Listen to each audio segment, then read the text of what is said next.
विधानसभेच्या प्रचाराच्या तोफा पुढच्या 2 दिवसांमध्ये थंडावणार आहेत। मात्र सगळीकडं प्रत्येक उमेदवार आपापल्या मतदारसंघामध्ये चुरशीच्या लढतीमध्ये मग्न आहे आणि उमेदवारांकडून प्रचाराचे जे आहे ते फार मोठ्या प्रमाणावर जे आहे ते ताकद उभी केली जाते। पदाधिकाऱ्यांकडून गावगाव पेंजून काढलं जाते, डोर टू डोर जाऊन आपल्या उमेदवाराची आणि आपल्या विधानसभा उमेदवाराची जे आहे ते प्रचार केले जातात। शिवसंग्रामची काय नेमकी परिस्थिती आहे गेल्या अनेक दिवसांपासून आपण पाहतोय। मात्र बीडमध्ये चित्र वेगळं आहे। 5-6 उमेदवार चर्चेमध्ये आहेत आणि आंतरवाली सराटी म्हणजे मनोज जरांगेंचा उमेदवार नेमका कोण असेल हा सगळ्यांना पडलेला प्रश्न आहे। कालच्या 2 दिवसामध्ये मी उमेदवार आहे किंवा मग सर्व मराठा समन्वयकांच्या जे आहे ते समर्थन मला आहे असं म्हणणाऱ्या काही पोस्ट ज्या आहेत ते अनिल जगतापांच्या फिरत होत्या, त्या काही कारणास्तव ज्या डिलीट सध्या झाल्या आणि ही सगळी परिस्थिती कशी आहे आपण पाहून शिवसंग्रामच्या पदाधिकाऱ्यांना विचारणार आहोत। काय सगळे सध्याची परिस्थिती आहे?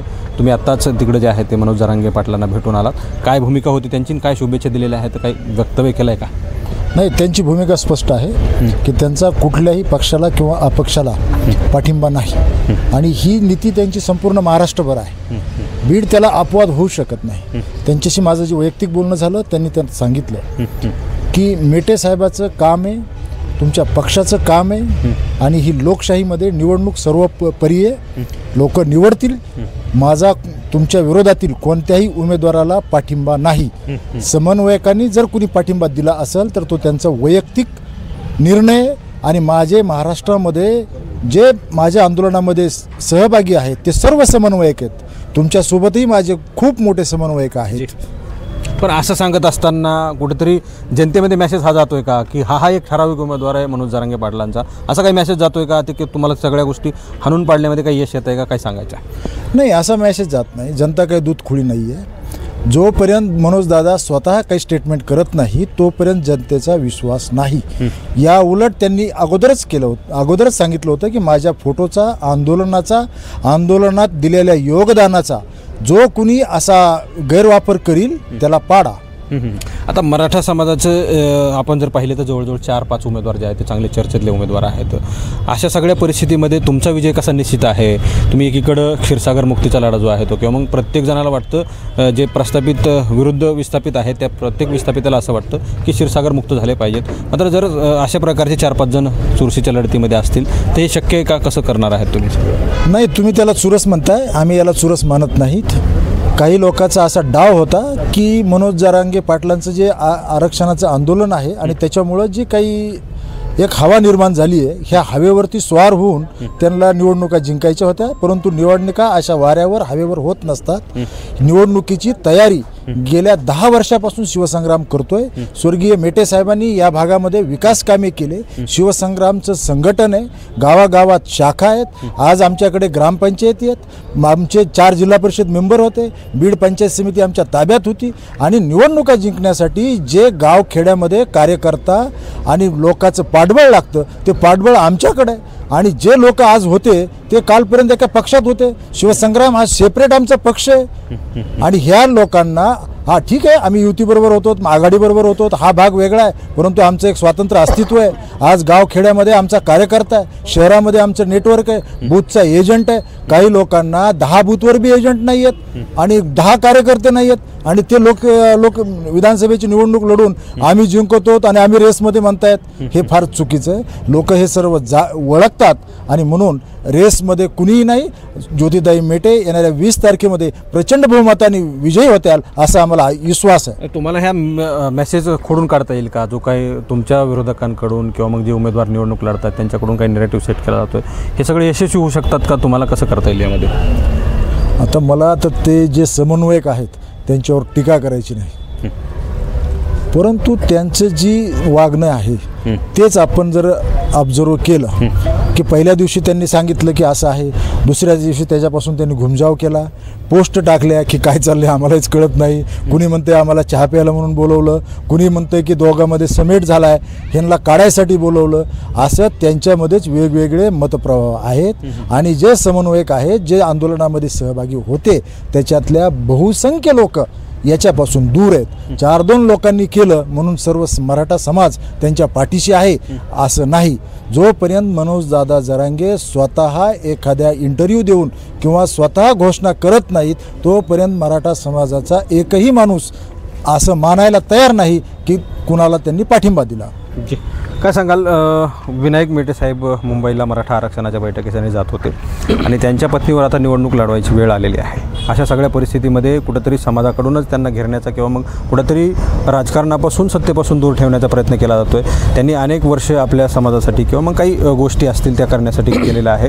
अशा सगळ्या गोष्टी कसं पाहता तुम्ही या सगळ्या गोष्टी? मुळामध्ये एक गोष्ट लक्षात घेतली पाहिजे की लोकनेते विनायकरावजी मेटे साहेब यांचं जे काम होतं ते निस्वार्थ समाजासाठी त्यांनी काम केलेलं आहे. आणि त्यांनी काम करत असताना फक्त मराठा समाजच नव्हे तर मुस्लिम समाज असेल, धनगर समाज असेल किंवा मागासवर्गीय वेगळे प्रत्येक समाजासाठी, विस्थापितांसाठी त्यांनी काम केलेलं आहे. मुळामध्ये या ठिकाणच्या काही लोकांची अडचण ही झालेली आहे की त्यांना 100% हे लक्षात येतं आहे की जर एकट्या ज्योतिताई उमेदवार असतील अपक्ष उमेदवार म्हणून तर त्यांचा विजय कुणीही रोखू शकत नाही, हे यांच्या लक्षात आलेलं आहे. आणि त्या गोष्टीवरूनच त्यांनी आता मी तर असं म्हणल की फक्त ज्योतिताईंचा स्वच्छ चेहरा आहे, त्यांच्यावर आरोप प्रत्यारोप करण्यासारखं काहीच नाही आणि ज्योतिताईच निवडून येऊ शकतात म्हणून कदाचित मत विभाजनासाठी आणि क्षीरसागर कुटुंबियांना मदत होण्यासाठी काही लोकांनी या ठिकाणी निवडणूक लढवत आहेत आणि एक सुपारी घेतल्यासारखा प्रकार आहे. ज्योती मेटेंना पराभूत करायचं आहे हा एक त्यांचा हेतू आहे असं काय म्हणायचं तुम्हाला?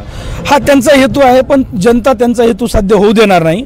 त्याच्यासाठी एक तुम्हाला एक पार्श्वभूमी म्हणून काही गोष्टी मी जनतेसमोर आणू इच्छितो आणि हे सर्वांना माहिती आहेत.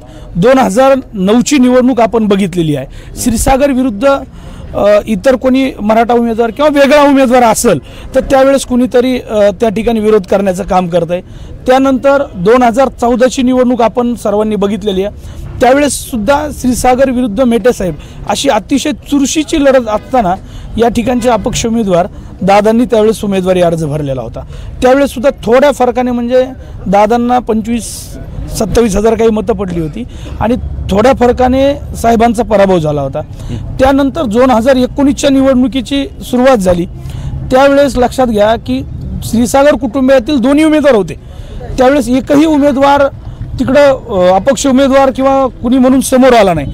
आणि यावेळेस सर्व जनतेने ठरवलेलं असताना 2024ला नक्कीच मेटे साहेबांना श्रद्धांजली वाहून डॉक्टर ज्योतिताई मेटे मॅडमला इथं आमदार करायचंच आहे म्हणून फक्त ह्या गोष्टीची भीती घेऊन, धास्ती घेऊन काही लोकांनी संधी साधूपणाचं आणि एक विस्थापित समाजामध्ये बुद्धिभेद करण्याचं काम या ठिकाणी केलेलं आहे. आता तुम्ही आत्ता एक प्रश्न विचारला की मराठा समन्वयकांचं काय, तर या ठिकाणी तुमच्या चॅनलच्या माध्यमातून सांगतो की बीड जिल्ह्यामध्ये ज्यावेळेस आरक्षणाची चळवळ सुरू झाली त्यावेळेस सक्रिय चळवळीमध्ये आम्ही सुद्धा सहभागी होतो.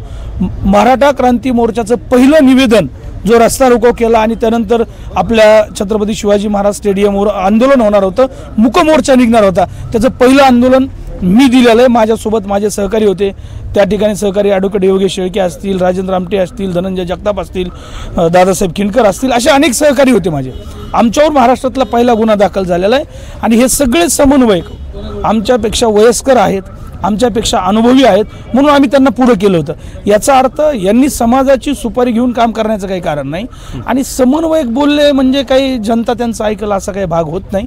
आणि दुसरी गोष्ट, अजून तरी कुठल्याही समन्वयकांनी स्पष्टपणे आम्ही अनिल दादांना पाठिंबा देतोय किंवा कुठल्याही अपक्ष उमेदवाराला पाठिंबा देतोय असं त्यांच्या तोंडून सांगितलेलं नाही.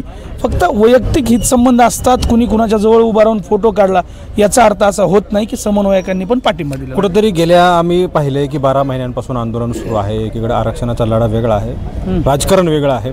मात्र कुणाला तरी या आरक्षणाच्या लढ्याच्या माध्यमातून पडद्या आडून किंवा मग फोकसला पुढे येऊन कुठेतरी निवडणुका लढवायच्या होत्या असं काही जाणवतं तुम्हाला? ह्या सगळ्या गोष्टी कशासाठी केल्या होत्या? मी हा प्रश्न का विचारतोय की तुम्हाला निवडणुकाच लढवायच्या होत्या तर मग ह्या सगळ्या गोष्टी का केल्यात? आंदोलनाच्या सोबत का राहिलात तुम्ही? आंदोलनाची कुठलीही राजकीय भूमिका नसताना तुम्हाला आंदोलनाचा फायदा तुम्हाला का करून घ्यावा वाटतो? ह्या सगळ्या गोष्टी कशासाठी? तुम्ही जो प्रश्न विचारताय तो बरोबर आहे, कारण या ठिकाणी समाजाच्या भावनिकतेचा फायदा घेऊन एक प्रकारे समाजाची दिशाभूल करण्याचं आणि त्याच्यावर आमदार होण्याचं किंवा कुणाला पाडण्याचं स्वप्न अनेक लोक बघतात.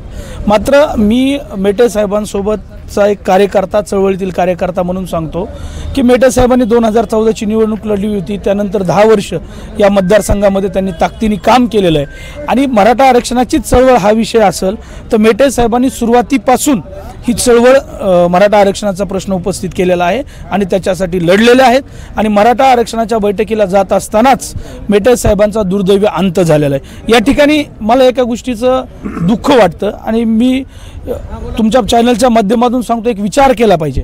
ज्या पत्नीनं, ज्या महिलेनं मराठा समाजाच्या आरक्षणासाठी, मराठा समाजाच्या बैठकीसाठी जात असताना आपलं कुंकू पुसलंय, ज्या मुलानं मराठा आरक्षणाच्या चळवळीसाठी आपला बाप गमावलाय, ज्या समाज आज रस्त्यावर ते कुटुंब आलंय, त्या समाजाच्या बाबतीमध्ये कुठंतरी चुकीचा नेरेटिव्ह प्रसारित करायचा, बुद्धिभेद करायचा, अतिशय गलिच्छपणाचं राजकारण करायचं. आता काही लोकांनी सांगितलं की आम्हाला जरांगे पाटलांचा पाठिंबा आहे. मी तुम्हाला सांगतो, मी स्वतः जरांगे पाटलांना भेटलेलो आहे, आमचं शिष्टमंडळ भेटलेलं आहे. त्यांनी स्पष्ट शब्दामध्ये सांगितलेलं आहे की माझा कुठल्याही अपक्ष उमेदवाराला पाठिंबा नाही. त्याचबरोबर त्यांनी एक गोष्ट अधोरेखित करण्यासारखी, ही गोष्ट लक्षात घ्या, त्यांनी असं सांगितलं होतं की ज्यांनी माझ्या माध्यमातून फॉर्म भरलेले आहेत त्यांना मी फॉर्म काढायचे सांगितल्यानंतर ते काढतील. आणि काही लोकांनी जरांगे पाटलांच्या शपथा घेतल्या होत्या की दादा सांगतील तोच आदेश आमच्यासाठी मान्य असतील आणि दादा सांगेल तेच प्रमाण असेल. म्हणून काही लोकांनी त्या ठिकाणी दादांना शब्द दिला होता, दादांना बॉन्डवर लिहून दिलं होतं. त्यापैकी आजचे काही अपक्ष उमेदवार आहेत, त्यामध्ये ज्योतिताईंची भूमिका वेगळी होती. त्यांनी सांगितलं होतं दादा मी कधीही खोटं बोलणार नाही, मी उमेदवारी अर्ज मागे घेणार नाही. साहेबांनी इथं कार्य केलेलं आहे, माझं मतदारसंघात कार्य आहे आणि आमचे कार्यकर्ते या ठिकाणी बऱ्याच दिवसापासून कष्ट घेतात. मी उमेदवारी अर्ज मागे घेणार नाही, उलट तुमची मेटे साहेबाची पत्नी या नात्याने मला मदत व्हावी अशी विनंती केली होती. आणि त्यावेळेस दादांनी सांगितलं होतं की ताई तुमचा हक्क आहे, साहेबांनी या ठिकाणी काम केलेलं आहे, नक्की तुम्ही निवडणूक लढवा, अशा पद्धतीने दादांनी शुभेच्छा दिल्या होत्या. परंतु या उलट लक्षात घ्या, ज्या उमेदवारांनी दादांना शब्द दिलाय, दादांना तिथं बॉन्डवर लिहून दिलाय आणि समाजात असं सांगितलं की दादांनी फॉर्म काढायला सांगितलं की आम्ही काढतो, परंतु मनोज दादा जरांगे पाटील यांनी सांगितल्यानंतर सुद्धा त्यांनी ते फॉर्म काढलेले नाहीत. म्हणजे याचा अर्थ लक्षात घ्या की फक्त समाज भावनेचा वापर करायचा आणि त्यानंतर तुम्ही जरांगे पाटलांना पण फसवलंय.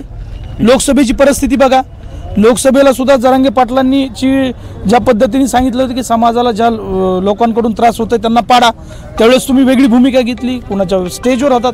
आणि दुसरी गोष्ट सांगतो, या ठिकाणच्या अपेक्ष उमेदवारांचे फोटो महाविकास आघाडीच्या बॅनरवर तुम्हाला वेगवेगळ्या तालुक्यात दिसतील. ही सुद्धा गोष्ट विचार करण्यासारखी आहे. म्हणून माझी जनतेला, मतदारांना, सर्व विस्थापित समाजांना कळकळीची विनंती आहे की कसल्याही बुद्धिभेद ला बळी पडू नका, कसल्याही चुकीच्या नॅरेटिव्हला बळी पडू नका. ह्या सगळ्या पेड न्यूज आहेत. कुठंतरी समन्वयकाला हाताला धरून सोबत उभा करायचं, फोटो काढायचे आणि मला त्यांचा पाठिंबा मिळाला आहे असं म्हणायचं. ह्या पेड न्यूजच्या कुठल्याही गोष्टीला भूलतापांना बळी पडू नका. पूर्ण ताकदीने मेटे साहेबांना श्रद्धांजली म्हणून एक त्यांचं विस्थापित समाजासाठी, मी विस्थापित समाज याच्यासाठी म्हणतोय, त्यांनी मराठा समाज असेल, धनगर समाज असेल, मुस्लिम समाज असेल, आपला मायक्रो ओबीसी असेल, मागासवर्गीय समाज, प्रत्येक समाजासाठी काम केलं, समाजातल्या वंचित घटकासाठी काम केलं. त्यामुळे एक सुशिक्षित आमदार आपल्याला बीडला मिळतोय आणि ताकदीने आपण संपूर्ण मतदान हे ज्योतिताईंच्या पाठीशी उभा करावं अशी मी विनंती करतो. कुठेतरी मराठा आरक्षण आणि ती आंदोलनाचा फायदा कुठेतरी आपल्याला राजकारणासाठी व्हावा ह्यासाठी जे मनसुबे जे आहेत ते आखले जात आहेत. मुळामध्ये गेल्या 12-15 महिन्यांपासून हे आंदोलन सुरू आहे.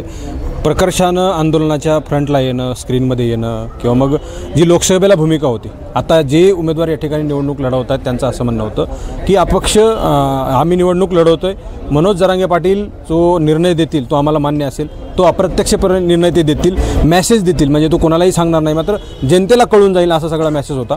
आता यांनी बोलत असताना उल्लेख केला या ठिकाणी की महायुती किंवा मग महाविकास आघाडीच्या बॅनरवर येतले जे काही निवडणूक लढवणारे लोक आहेत ते अपक्ष निवडणूक आता लढवत आहेत. त्यांना कसं या ठिकाणी जे आहे ते आंदोलनाचा भाग किंवा मग आंदोलनाचा उमेदवार या ठिकाणी म्हणता येईल, म्हणून जे आहे ते त्यांच्या पाठीमागे कुठल्याही प्रकारचा मनोज जरांगे पाटलाचा सपोर्ट नाही आहे. त्यांचं कुठलंही त्यांना जे आहे ते काहीही मेसेज दिलेला नसल्यामुळे ज्योती मेटे ह्या आमच्या उमेदवार आहेत आणि त्या निवडून येतील असं इथल्या समर्थकांनी आणि पदाधिकाऱ्यांनी जे आहे ते बोलताना सांगितलेलं आहे. कॅमेरा पर्सन परिवर्तन जाधवसह मी संग्राम दानवे, मराठी महाराष्ट्र न्यूज, बीड.